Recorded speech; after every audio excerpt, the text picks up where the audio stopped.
buhay o kabiguan, ng ligaya o lungkot. Kaya marapat lamang na tanggapin si Jesus bilang tagapagligtas at Panginoon. At matapos yun ay panariwain ang katapatan at paglapit sa Kanya bawat araw o day by day. Ang day by day ay naglalayong umalalay sa pang-araw-araw na pamumuhay.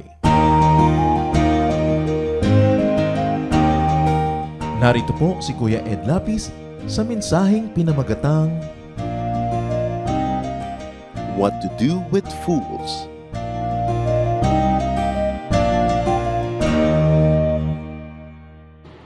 Matthew 7:16 to 17. You can tell what they are but by what they do. No one picks grapes or figs from thorn bushes. A good tree produces good fruit, and a bad tree produces bad fruit. Napakainam na regaluhan natin ating sarili at ating kapwa ng isang napaka-importanteng pamasko, and it is to let the wisdom of God rule our lives. Ang pag-aaral natin ngayon, pinamagatang, What to do with fools. Ano ba nga ang dapat gawin sa mga ganitong bad influence sa ating buhay? Lord, we thank you for life, we thank you for strength, and now we ask you to give us wisdom. Lead us unto greater knowledge of you and make us wiser. Enable us to identify fools and foolishness. We ask you, Father, for a simple message. Nawa ang mensahe niyo magpalaya, magparunong, magpagaling sa amin, at nang sa gayon, lalo kaming makapamuhay ayon sa iyong magandang kalooban. Be our preacher, be our teacher, be our healer, O God. In the name of Jesus, your Son, we pray with thanksgiving. Amen. Napakahalaga na makilala natin yung bad from good tree, bad from good fruits. And in the same way, it's always very important to identify fools. Hindi nag-apologize ang Bible sa paggamit ng word na ito dahil talagang ito ay very dangerous at dapat tawagin by its real name. Fools are called fools, foolishness is called foolishness. Proverbs 13:16. If you have good sense, you will act sensibly, but fools act like fools. Merong difference between two types of people, yung may good sense, sensible, o yung foolish. At pag foolish daw, laging magiging foolish ang ginagawa. It's almost as good as saying that foolishness is genetic in nature. Na meron talagang korte ng utak na foolish talaga. Pwede mong ma-repair up to a point, maayos up to a point, pero napakahalaga na makilala mo yon dahil pwede kang sirain, pwede kang wasakin ng isang foolish thinking o ng isang foolish thinker. By their fruits, trees could be known. By their actions, fools could be identified. So knowing if someone is generally a fool could take caution, you could take caution and protect yourself. Napakaraming pangarap ang nawasak, buhay na nasira, maraming reputasyon ang nagkaguho-guho, pera ang nalustay, nasayang dahil sa foolishness. So know your friends, but also know your enemies, and folly is an enemy. Yung foolishness in a person is your enemy, although do not treat the person himself as your enemy, but the foolishness that resides in the mind of a person. Proverbs 29:20. There is more hope for a fool than for someone who speaks without thinking. Remember, ang una natin ngayong misyon ay kilalanin ang mga fools or foolishness. And one of that, sinabi na sa atin, fools are quick to speak. Fools talk without thinking first. Hindi pa nag-iisip, magsasalita na, napakabilis mag-comment, hindi nanunuri, salita ng salita, nakakasira ng loob, nakakasugat ng damdamin, nakakagalit ng kapwa. That is foolishness. So recognize foolishness, recognize fools. Proverbs 13:18, all who refuse correction will be poor and disgraced. Pagka daw ang tao ay hindi tumatanggap ng pagtutuwid, siya ay magiging maralita, dukha, at mawawala ng dangal. And here we see a sign and a signal that somebody is foolish. Fools refuse correction. Fools refuse instruction. Ang nagiging bunga, there is no learning. And very importantly, fools refuse acknowledgement of other people's genius. Madaling malaman ang hindi tunay na marunong at nagrurunong-runungan. Ang tunay na hindi marunong, in fact, yung mga tinatawag na fools or hangal, ayaw nang itinutuwid sila, tumatanggi ng pagtutuwid. Ano nagiging bunga? Hindi sila natututo. Nagmumukha silang mahusay, magaling, pero ang totoo, hindi sila nag-improve because they don't get new learning. So recognize foolishness and recognize fools. You will do yourself a great favor by doing so. At dapat iniisip-isip na natin yung mga tao sa ating mundo, sa ating paligid, sa ating kapitbahayan, sa ating workplace, para makapag-ingat-ingat tayo kung sila pala ay foolish. Proverbs 13:19, it is a good feeling to get what you want, but only a stupid fool hates to turn from evil. Binigyan ulit tayo ng isang senyales kung sino ang foolish. Fools keep enjoying what they want, kahit masama sa kanila o sa iba. Basta nag-enjoy sila, gagawin nila, that's a sign of foolishness. And whoever continues enjoying what is destructive to him, to her, or to others, is a fool. So recognize foolishness, recognize fools. Proverbs 13:24, if you love your children, you will correct them. If you don't love them, you won't correct them. So here you see another angle of foolishness. Fools don't correct their loved ones. Fools don't correct people under their authority or influence. Sabi mo, bakit hindi tinutuwid ng aking hipag ang mga anak niya kahit mali-mali ang ginagawa? Di foolish siya. Nabubulag ng pag-ibig, ng pagmamahal, ng bias. At bakit foolishness ang hindi mo itinutuwid ang mahal mo sa buhay? Kasi maraming maiinis sa kanya. At hindi mo siya kayang laging i-protect. When you are not around anymore, yung naiinis sa mga mahal mo sa buhay will destroy them or at least will not help them. So it is foolishness not to correct your children or young people. Proverbs 13:25, if you live right, you will have plenty to eat. If you don't live right, you will go away empty. And here is a very important revelation, a wise revelation, on why many people remain poor for life. Proverbs tell us that they don't live right. Kasi sabi, kung tama ang paraan ng pamumuhay mo, ang dami-dami mong kakainin, sasagana ang buhay mo. Pero kung hindi tama ang iyong pamumuhay, magugutom ka. Very, very few verses equate poverty with foolishness and with incorrect living. So, the verse is telling us that fools become and they remain impoverished.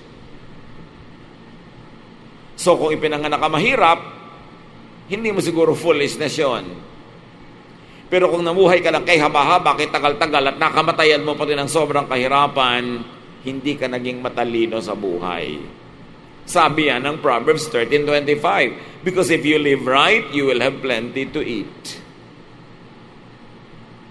Alaga naman na tama ang pamumuhay mo, wise ka and godly, tas gutumin ka ng Diyos. Dahil sinasabi mo, kasi godly ako, dapat lang ako nagugutom. Maling-mali ang equation ng mga tao na ang godliness means going hungry. Dahil hindi naman ganon ang Diyos. So ang tao na hindi nabubuhay ng tama will be intellectually poor and financially deprived. Merong mga angyayabang. In fact, I heard this between two people. It was a conversation na yung isa para ang yabang-yabang magsalita. At sabi ng isa, if you were so smart, why are you so poor? Ang galing-galing mo magsalita, alam mo ang lahat, wala ka namang kapera-pera. Meron bang magaling na ganun? So isa yon na pamantayan kung ang isang tao ay wise or foolish.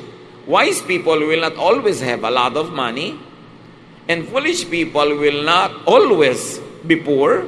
But generally speaking, if you are really wise, you will not be so poor. Or you will not always remain poor.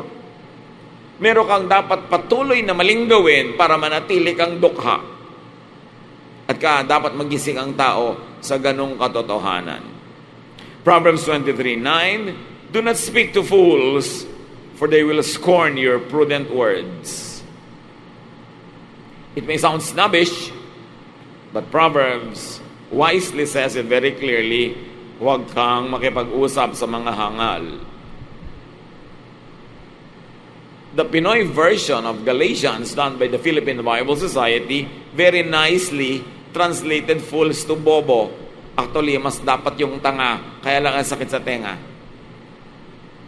And the translation committee was deliberating on this. Ano ba gagamitin natin, bobo o tanga? Actually, mas tama yung tanga na translation ng Greek. But they opted to be less abrasive and said bobo. So, sabi, huwag ka makikipag-usap sa mga bobo.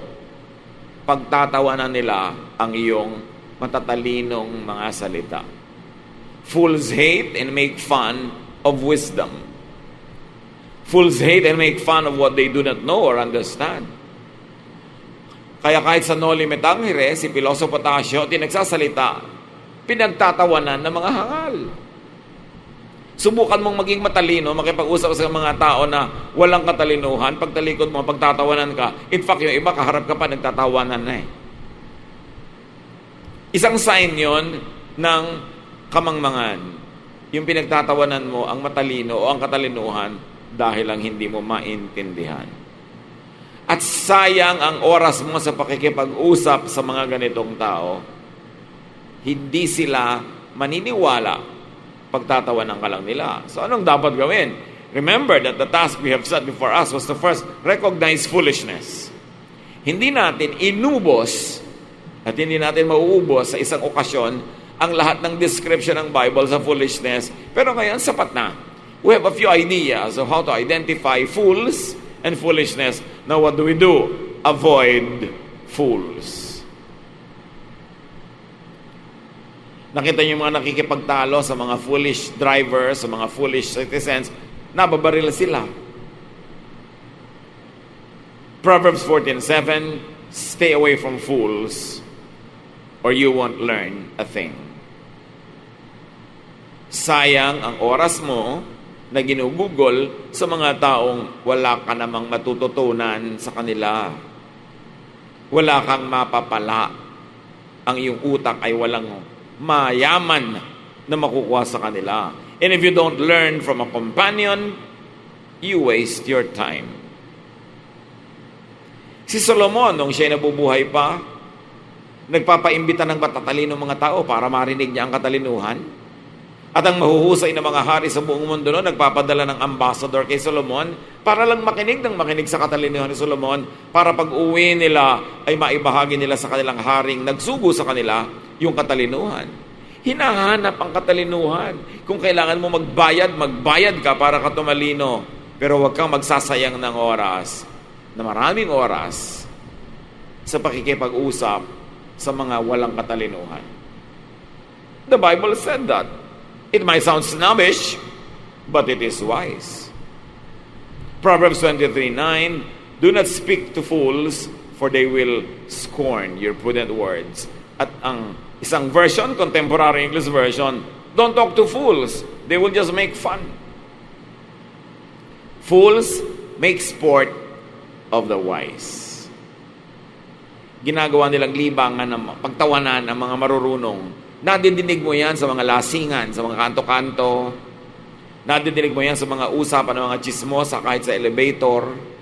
Pinagtatawanan nila yung boss nila, pinagtatawanan nila yung mga estudyante, pinagtatawanan yung professor.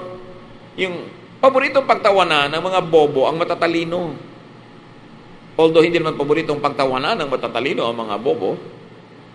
Ang mga matalino naman, nagreklamo tungkol sa mga bobo. At huwag nyo na akong piliting humanap ng ibang word for it. Yun talaga ang word eh. Call a spade a spade. If you are wise, you would only be derided, made fun of, and compromised when you talk with fools. Talk here means to argue, to reason with. Siyempre, hindi man pwede hindi ka usapin. Thank you, you're welcome, come in. Pwede mag-usap ng ganon. Pero yung alam mo, foolish siya, in-identify na nga natin yung mga foolish, ayaw niyang tumanggap ng correction, ayaw niyang makinig, pinagtatawanan niya ibang reason. Huwag kang magsayang ng oras sa pakikipag-usap. When you go down to the level of the fool, you will demean yourself. Pabababain mo lang ang iyong pagkatao. You expose yourself to vicious attacks. Kasi pagka hindi nila maintindihan ang sinasabi mo, pagtatawanan nila yung mata mo, yung kilay mo, yung buhok mo, anit mo, hahanap sila na ibang pagtatawanan. Defense mechanism ng mga fools yan yung magtawa sa kapintasan ng mga taong superior sa kanila. Parang nakakaisip nila, nakakabawi sila sa ganong paraan. When you go down to the level of the fool, you endanger yourself. Foolish nga siya, makikipagtalo ka. You might end up dead. O bigla ka sinuntok. O pinagbalakan ka na masama. Sinaksa ka, binaril ka. Useless. Ideya ang ibinibigay mo sa kanya, bala ang isasagot sa iyo. Sinasabi mo, ako dapat na mag-park dito, nauna ako mag-park. Sasalita ka, ideya, ang iba, bunutin niya, baril, babariling ka. Kasi hindi ideya ang ilalaban niya sa iyo, baril.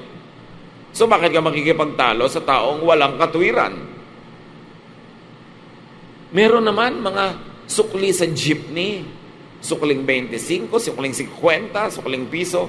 Nagkamali o talagang minamali ng driver yung sukli, makikipag-away si pasahero, talagang makikipagbasagulo siya at makikipagbulungan siya sa kalye, sa piso. Katalinuhan ba yon? Sasabihin ba, it's the principle, it's not the money. Oh, come on, it's the money. And even if it were the principle, ilalagay mo ang buhay mo sa panganib dahil sa piso. Piso lang ba ang halaga mo? The value of a person is determined by the size of the thing that makes him angry. And the size of the thing that he can let go and forgive. When you go down to the level of the fool, you will exhaust yourself. At mga kapatid, pati itong foolishness na ito, marami sa religious discourse. Marami nag-aaway, nagbabangayan, nagmumurahan dahil sa relihiyon. Dahil sa pakikipagtalo, pare-pareho namang walang malalim na pag-aaral sa Biblia, walang malalim na pag-aaral sa history, anthropology, archaeology. Nagbabasa lang at kung ano lang yung basa nila, yun lang nababasa. Hindi naman sila nakakaunawa ng original Greek or Aramaic or Hebrew. Yun lang English translation o Tagalog translation ang binabasa nila. Kung makapagyabang, akala mo na iintindihan nila yung binabasa nila. Huwag kayong makikipagtalo lalo sa religious issues. Political issues din. Yan namang hindi pinagtatalo ng relihiyon, politika, kasi may korte ng tao na talagang gano'n ang gustong relihiyon. May korte ng tao na gano'n ang gustong politician. Iba ang korte ng utak mo, iba yung politician mo, magbabangayang kayong dalawa. Mag-uubusan kayo, samantala yung mga politician na pinag-aawayan nyo, baka magkumpare pa. Sayang ang pagod. Proverbs 26:4, don't make a fool of yourself by answering a fool. Ganyan din nag-aawayan. Nora ka ba o Vilma? Diba? Ano ka ba? Aldab ka ba o Pastillas girl? Mga kabobohan yan. Yung pag-awayan. Hindi naman kabobohang manood, mag-enjoy. Pero nakikipag-away ka dahil gusto niya si Pastillas girl. Bakit hindi ka naman maglangka girl? Kung ano man ang gusto mo. Ikaw si Leche Plan girl. Bahala kayo sa buhay nyo. But don't quarrel. Don't make a fool for yourself by answering a fool. Do not answer, do not argue with, and do not engage fools.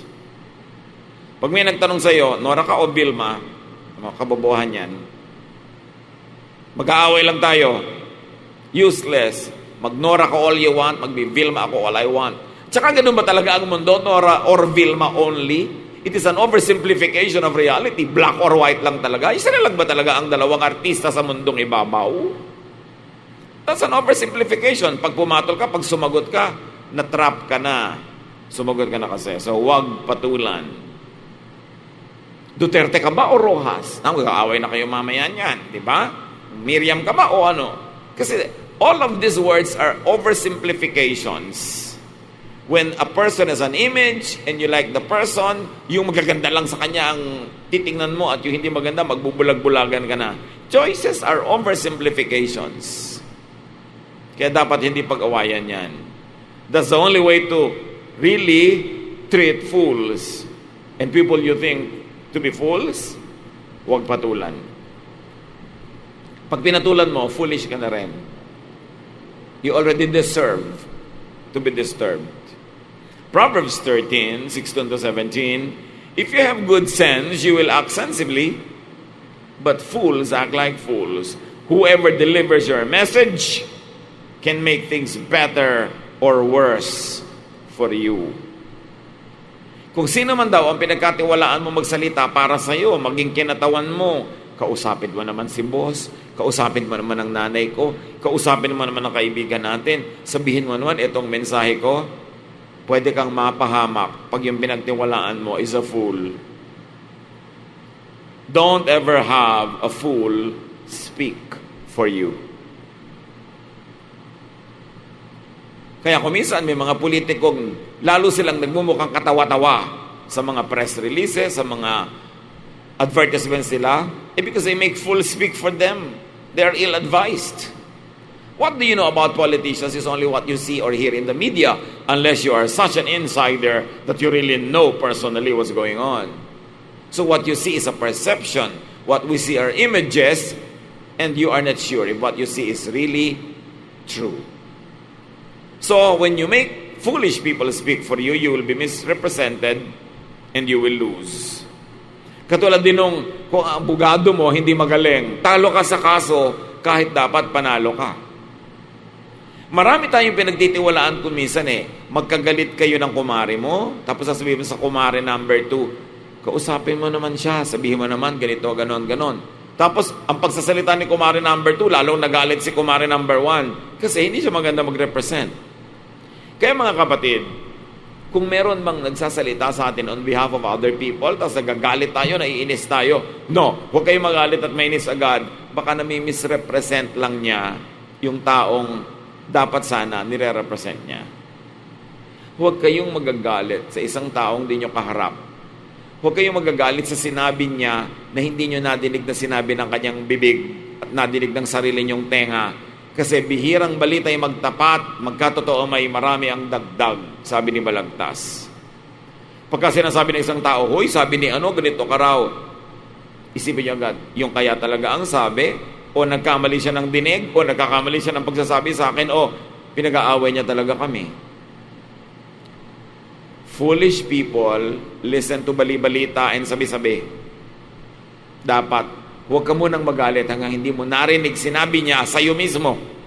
Kasi pwedeng napakaraming mabaluktot at magkapaling-paling pag dumadaan sa iba. And it is useless to try to convert fools to become wise. Napansin nyo ba? And probably it takes many decades of life of observation na mapansin nyo na ang mga tao talaga merong defining shape ang brain. Meron talagang paraan silang mag-isip. Kaya may tao, kung marami kang kapatid, alam mo agad si kapatid number 1, ganito mag-isip yan. Pag inimbita mo yan sa handaan, hindi yung pupunta, iniisip niya, baka mo siya paggastos Si kapatid number 2, pag inimbita mo, gusto-gusto niyan kasi iniisip niya, mahal mo siya. Si number 3, ayaw niyan kasi iniisip niya, pagtatrabahuin mo siya. Iba-iba ang reaksyon ng mga tao sa the same stimulus kasi iba-iba ang shape ng brain. And really, hindi halos nababago ang takbo ng utak ng tao kahit mo pa siya pabali-balentongin. Kaya yung masungit na hindi born again, pag na-born again, masungit na born again. Yung chismosang hindi born again, pag na-born again, chismosang born again. Chismosa pa rin. Mga kapatid, lalo yung mga wala pang asawa at gusto mag-asawa, tiyakin nyo na ang papakasalan nyo o magiging partner nyo sa buhay na magko-commit kayo sa kanya, gusto nyo ang korte ng utak. Kasi a person is defined by how she or he thinks. And usually, liban nila paghimalaan siya o tamaan ng kidlat, hindi yun naiiba. Kaya ang sabi, can a leopard change its spots? Can an Ethiopian change his skin? Can a person change his mentality? Isipin nyo ngayon, kung may taong lagi kayong naiinis, usually, same thing lang ang kinakainis nyo sa kanya. Kung ano man yun. Yung reaction niya sa isang bagay o paraan niya ng pag-iisip. At alam nyo kung ba't kayo naiinis? Kasi gano'n naman ang korte ng utak nyo. Naiinis kayo sa ganong korte ng utak. Kaya importante, compatible. Kung nagmamahalan kayo ngayon pero hindi compatible ang utak nyo, magsolean na kayo ng kung ano man yung dapat yung isole. Hindi siya mababago ng iyong pag-ibig. Walang ganon. Kaya kung hindi mo siya tatanggapin ngayon ng 95%, wala naman kasi 100%, huwag ka nalang mag-try. Maghihiwalay din kayo. Promise! Sa dinami-rami ako na ikinasal at kinounsel, pag sa simula pa lang, magkaiba yung korte ng utak nyo, huwag na lang. Mapapagod lang kayo.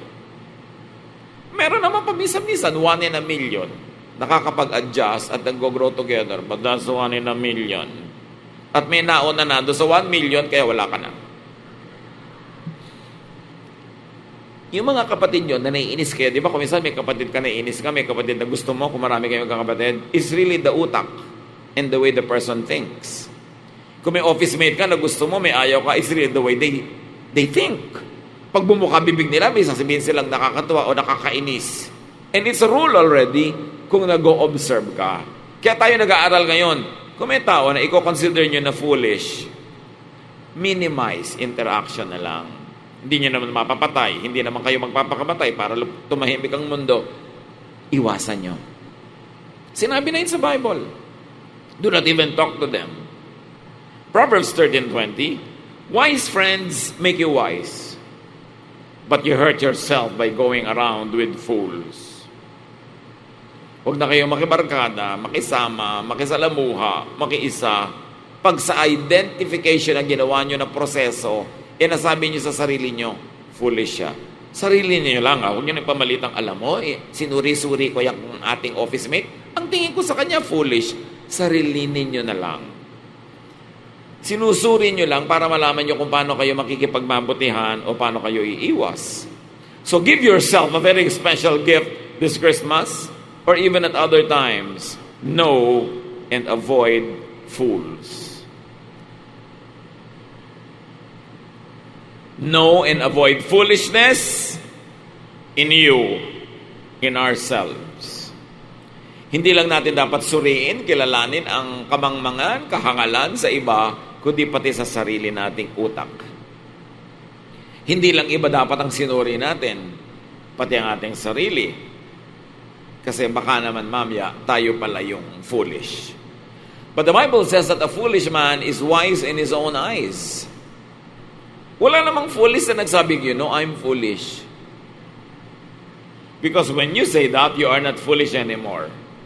It means you are wise enough to know that you were foolish. Therefore, past tense na yon. Ang mga delikado na pwedeng foolish pa rin ay yung nagsasabing, I'm not foolish, I'm wise. Yun ang pwedeng totoong wise o nabubulagan lang sa sarili niya. Pero pag sinabing, I was wrong, napakagandang madinig yon kasi ibig sabihin, hindi na siya wrong ngayon. Dali, na-realize na niya na wrong siya. Ang pinakaligaw ay yung taong hindi niya alam o hindi niya tinatanggap na siya ay ligaw.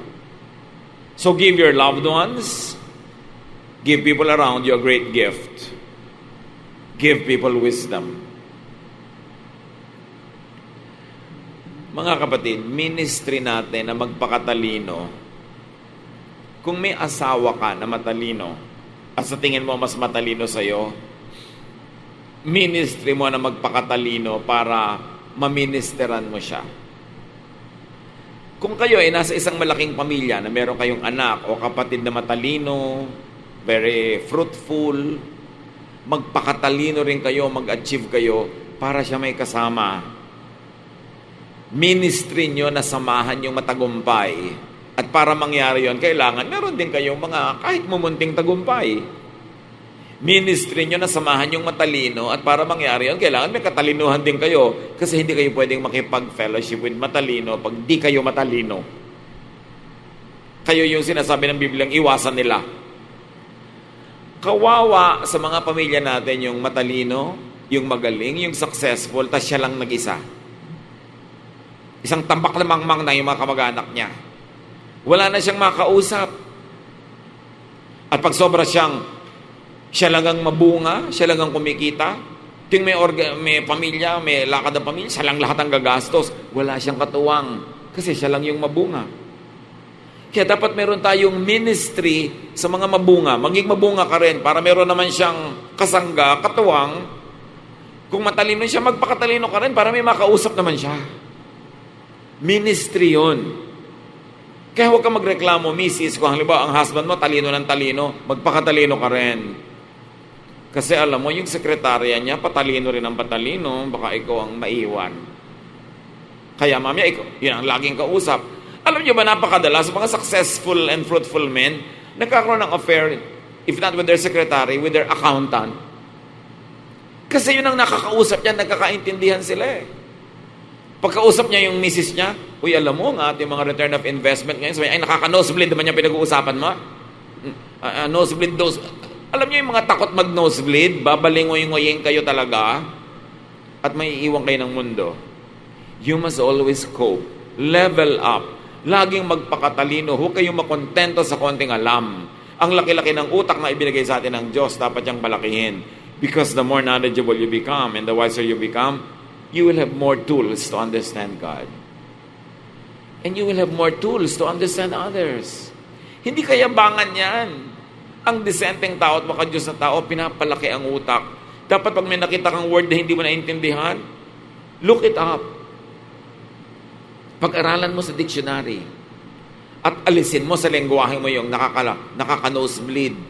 No? Expression niya ng mga bubing. Sabihin mo nga sa katabi mo yon. Diba? Isa mo, nosebleed. Tamad mo naman, ayaw mo mag-aral, ayaw mo mag-nosebleed. Diba? Kailangan aral ka ng aral. Meron kang hindi nadinig na hindi mo naintindihan, itanong mo ano yon or i-research it. Lalo ngayon, kung marunong ka na mag-Google, i-Google mo na. Although, susuriin mo rin, hindi naman lahat ng nandun, tama. Pero dapat kang mag-aral. Huwag kang magtago sa dilim ng kamangmangan. Dapat lumabas ka sa liwanag at matuto ka. Fellowship with the intelligent and the learned. Fly with eagles. Ministry mo yon, lalo kung meron kang anak, magulang, kapatid, kaibigan, na very fruitful, maawa ka sa kanya kung wala man lang siyang maka-fellowship. Kailangan makaramay kanya. Maging sa tagumpay. Hindi lang natin dinadamayan ng tao sa pighati at kabiguan, maging sa tagumpay. Baka sa pamilya nyo, meron napakamatagumpay na member, tapos wala man lang siyang karamay. Make it a ministry. But very importantly, you want to have peace on earth, you want to have a happy Christmas, first, identify foolishness, stay away from it, and if the foolishness is in you, correct it so you become a better person, because we should change from glory to glory. And God is God of intelligence, God of wisdom, not God of foolishness.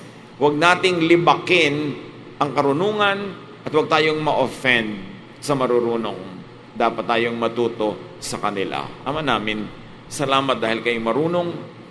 At bagamat napakaliit naman ang pwedeng maging runong namin compared to you, turuan mo kami, Lord, to be good stewards of the brain that you have entrusted to us, that we will grow and become more and more like you and your Son, Jesus. Teach us to appreciate wisdom. Teach us, Lord, to identify foolishness so we become better and better persons. Pagbulay-bulayan natin yan, mga kapatid, anong kahulugan yan sa ating buhay? Lord, as your people ponder these words, open our minds, open our hearts, teach us. Be with the Lord in silent reflection.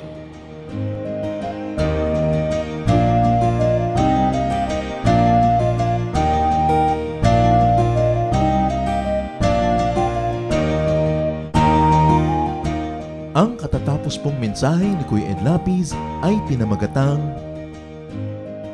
What to do with fools.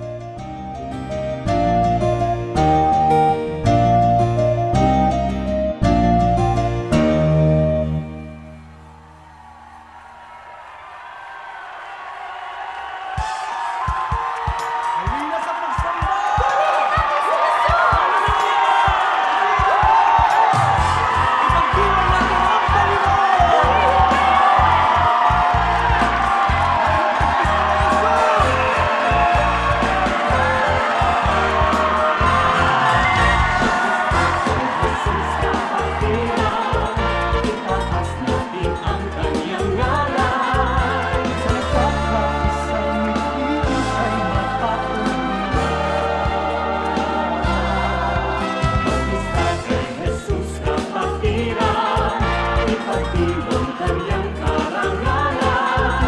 Pagsansay sambiting pangunahan ng ating bayan. Ating bayan.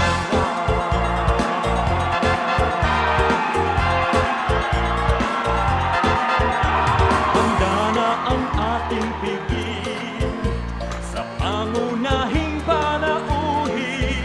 Tayo na tumawid, sumayaw sa pagtugin, pagkat siya'y makakapiling. Ang bitak ng Jesus kapatiran, itaas natin ang kanyang ngalan. Sa nagkakaisang bikinin, siya'y mapapurihan. Magbistas kay Jesus kapatiran, ipagdiwang kanyang karangalan. Pagsansay sambiting pangunahan ang ating bayan. Ating bayan.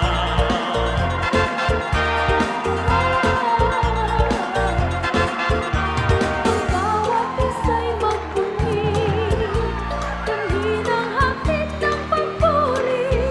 Ang walang kaaway, pista ay tinawi. Ito ang lugar natin. Kay Jesus kapatiran, itaas natin ang kanyang ngalan. Sa nagkakaisang mithiin, siya'y mapapurihan. Magbistas kay Jesus kapatiran, ipagdiwang kanyang karangalan. Pagsansay sambiting pangunahan ng ating bayan. Ating bayan. Halina tayong magpista!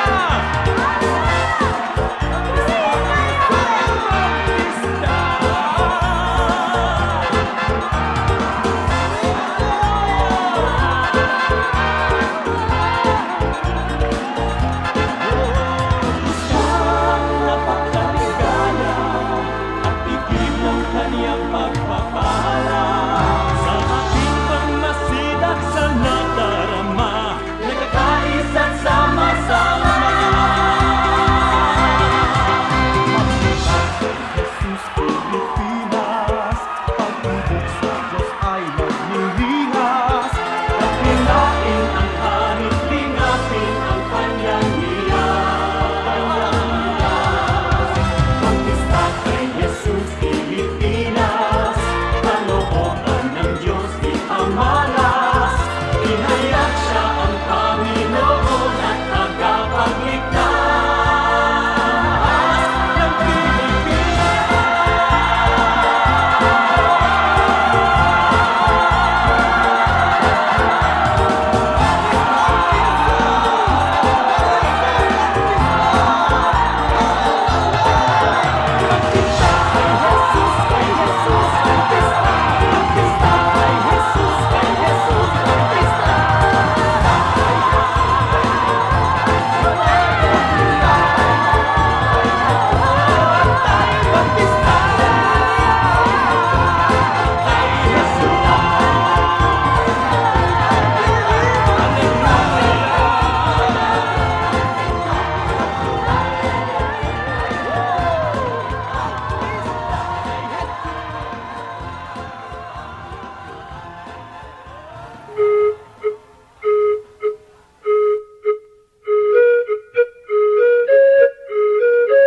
Dumako po tayo sa mga hiyas ng bayan, mga bagay po na maaari nating kilalanin, pag-aralan, ipagmalaki bilang mga Pilipino, hindi naman para magyabang, kundi para magkaroon po tayo ng mahalagang pagtingin sa ating mga ninuno, sa ating nakaraan at sa ating sarili. Sabi nga po, ang hindi lumingon sa pinanggalingan ay hindi nakararating sa paroroonan. Kaya mahalaga rin naman na atin pong pagbulay-bulayan, pag-aralan, yung mga karunungan ng ating bayan. At ngayon po ang ating hiyas na itatampok ay isang kasabihan. Bakit po hiyas ang kasabihan? Sapagkat bago naman tayo makagawa ng isang kasabihan, kailangan ng napakahabang panahon, ng pag-aaral, ng pagmamatyag, at ng isang sensitibong puso sa mga katotohanan sa daloy ng buhay. Bawat isang kasabihan po ay maaaring isa o maraming buhay na nagtulong-tulong, nagsama-sama upang makita ang mga batas ng buhay, ang mga daloy ng mga katotohanan. Kaya nga po, ang isa nating pagbubulay-bulayan ngayon na kasabihan ng ating bayan na hinango po sa koleksyon ng UP Cultural Dictionary for Filipinos ni Thelma Quintanar at mga kasama. Sabi po ng kasabihang ito, ang bayaning masugatan, nag-iibayo ang tapang. Tama nga naman po. At ito po, kung ibabase natin doon sa kanyang pangunahing kahulugan, yun pong literal, totoo naman. Sa mga larangan ng digmaan, yung mga bayani, habang nasusugatan, habang tinatamaan at nagdurugo o kaya po ay lumilipad ang mga punglo sa paligid, ay lalong tumatapang. Yun po yung mga bayani. Siyempre may mga duwag na pag nasugatan, umaatras naman. Pero ang mga bayani, pag nasusugatan, nag-iibayo pa ang tapang. Subalit higit po dito sa pangunahing kahulugan nito na yung literal, meron pa pong malalim na kahulugan siyempre ang hiyas ng bayan na kasabihan na ito. Na ang taong talagang matining ang loob, ang taong talagang mahusay ang kalooban, ang tao na talagang magiting ang kanya pong pagkatao, habang siya po ay hinahamon ng mga nakapaligiran, habang siya po ay pinipilit na ikulong, ay lalo naman siyang nagpipilit na makalaya. Habang siya ay minamaliit, ay lalo naman niyang pinapatunayan ang kanyang kadakilaan. At habang siya po ay pinahihirapan sa kanya pong pagtatangkang makamit ang kanyang minimithi, ay lalo naman po siyang nagsusumigsa at lalo naman siyang nagsisikap na malampasan ang mga hadlang na ibinibigay sa kanya. Yan po ang tunay na kabayanihan. Hindi madaling matakot, hindi madaling umatras, hindi ningas kugon, hindi madaling panghinaan ng loob, at hindi madaling alisan ng damdaming marubdob upang maituloy ang mga dakilang adhikain. Yan po ang isang tunay na kabayanihan. Hindi madaling pigilin ng mga kalungkutan, hindi madaling pigilin ng mga balakid o hirap. At yan po ang isang tunay na kabayanihan. Yung pong tayo ay magkaroon ng isip na kapag naidalangin na natin at nadesisyon na natin gawin na isang bagay, hindi tayo madaling hadlangan. Habang nagkakaroon ng hadlang, lalong tumitibay ang ating determinasyon na ito'y malampasan. Habang tayo nasusugatan, lalo tayong tumatapang. Yan po ang isang magandang kaugalian ng ating bayan na dapat nating alalahanin. Hindi po yung ningas kugon na sabi ng mga banyaga tungkol sa atin, kundi yung kasabihang ito, ang bayaning masugatan, nag-iibayo ang tapang.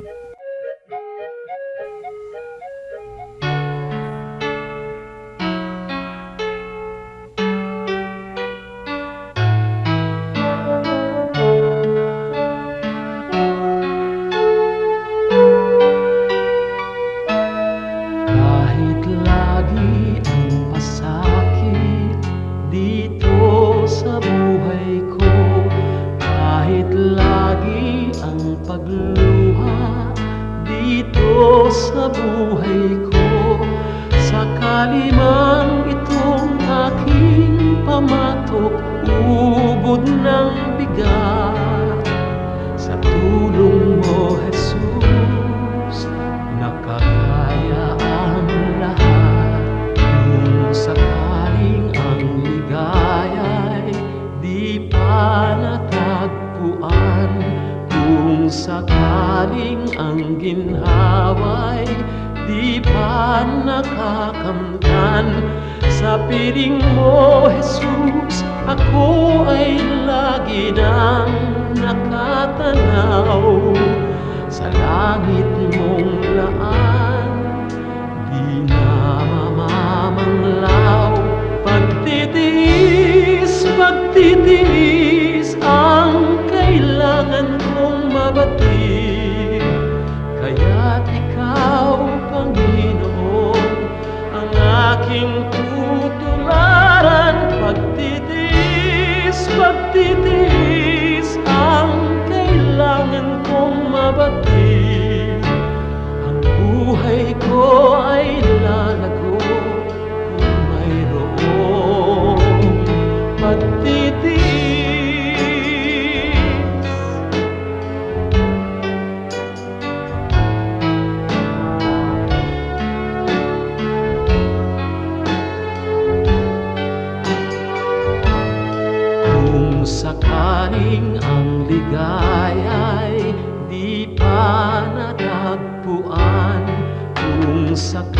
Galing ang ginhaway, di pa nakakamtan. Sa piling mo, Jesus, ako ay lagi nang nakatanaw. Sa langit mong laan, di na mamamanglaw. Pagtitiis ang kailangan kong mabatid. Kaya't ikaw, Panginoon, ang aking tutularan. Pagtitiis ang kailangan kong mabatid.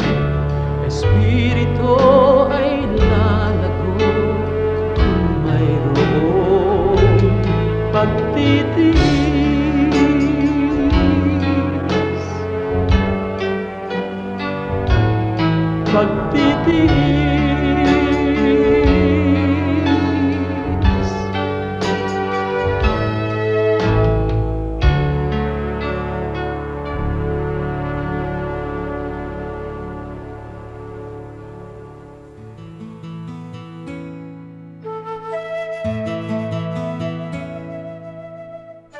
Bakit mahilig ang Pilipino sa basketball? Ang liit naman natin. Ang basketball kasi team game yan eh.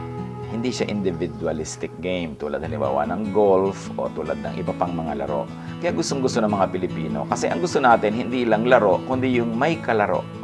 Yung may teamwork talaga. Kaya yung pagbabasketball is actually a social interaction. At hindi lang yun, napakadali kasi mag-basketball eh. Meron ka lang kaprasong goal, may kapraso kang board, pwede ka nang maglaro. Nagiging popular ko.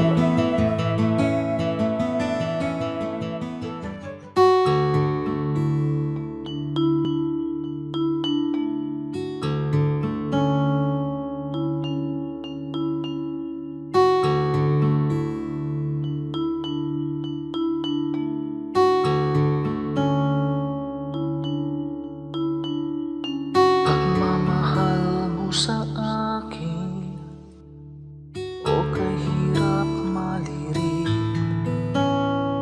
Dating sarado ang isip kay kitig. Mulian kang nakilala, ang pananaw na wasto. Unawa sa kapwa-tao, nais mo. O Jesus, ang iyong pag-ibig ay hindi nagtatangi. Puso ko ay nagpupuri, tingin pagluwalhati. Sa paglakbay sa aking buhay, di na nga maliligaw. Puso ko man maging isip, tigib lagi ng pag-ibig.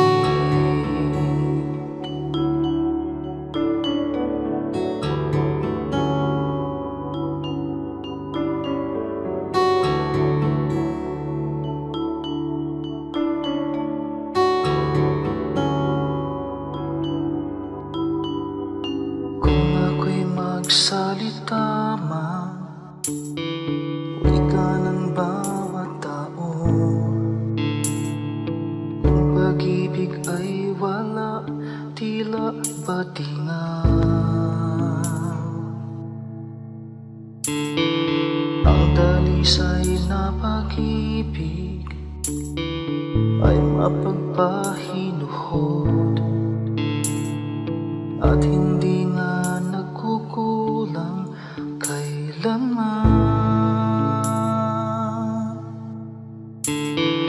O Jesus, ang iyong pag-ibig ay hindi nagtatangi. Puso ko ay nagpupuri, tingin pagluwalhati.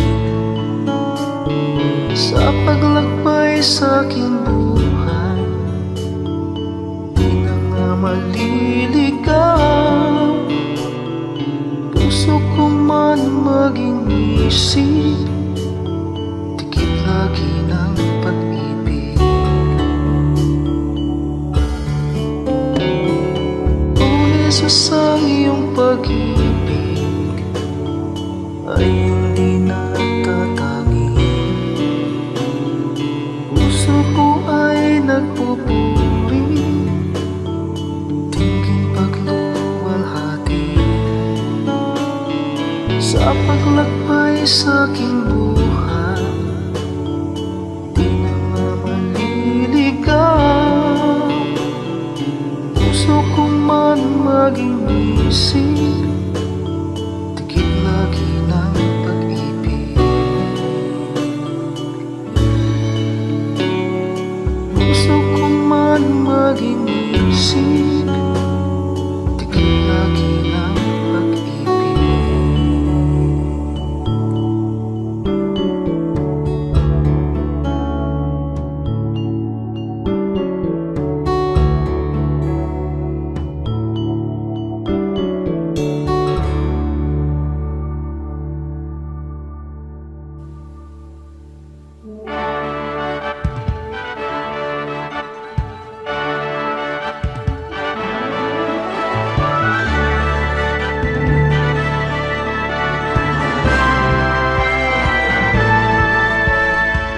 Ang iyong hirang dala, ang iyong ganan, taglay ang ligaya ng kaligtasan. Alab ng puso sa aming dibdib ay kayo ang dahilan. Pugtawin ang nahihimding na damdamin, isingin ang aming yaring isipan. Tangang lakas ay gawin niyong alipin sa inyo ang pagsamba. Pagsamba, dalis ay napagsamba sa dakilang ngalan niya. Halin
mga dukha. Ngunit paano nilang masisilayan ang habag at pag-ibig mo kung hindi mapatutunayan sa aming patotoo? Kaya kung paano mo kami kinalingan, kung paano mo kami minahal, sa aming buhay nawa ay magbunga ng pagtitiyaga at pagpapagal sa aming kilos, salita at damdamin. Maranasan nilang totoo ang kabutihang natutunan namin na nagmumula sa'yo.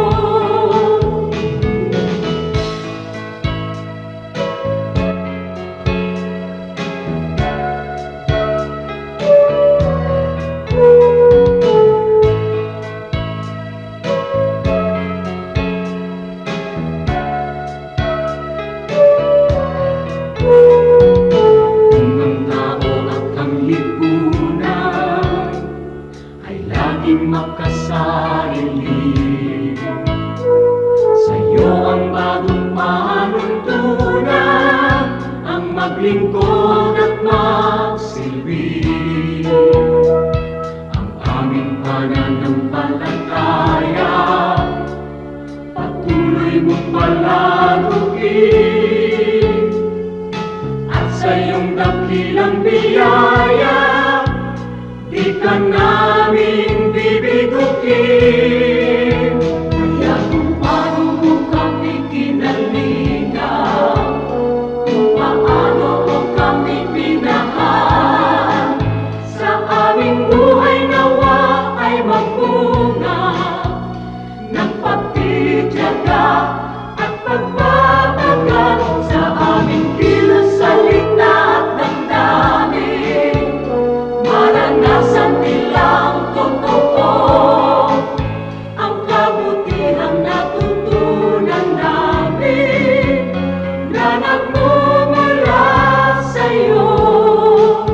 Ang kabutihang natutunan namin na nagmumula sa'yo.